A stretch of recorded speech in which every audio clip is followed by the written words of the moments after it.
Samantala, pusa na magkaiba ang kulay ng mga mata kinagigiliwan sa Magsingal, Ilocos Sur. Silipin sa report ni Ivy Hernando.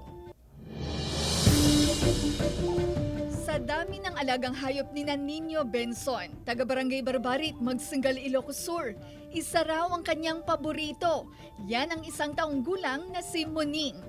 Tila tipikal sa unang tingin si Muning, pero kapag nakita na ang kanyang mga mata, mamamangha ka talaga. Kulay asul o blue ang isa at dilaw o yelo ang kabila. Kuting pa raw si Muning nang mapadpad sa bahay ni Namang Ninyo. Nadanulak tayo din, ti may isang bigat at ito yung mutan. So nga, naiayon na ka ng tarakantak. Sabsabali nga talaga iti, kuha na, mata na.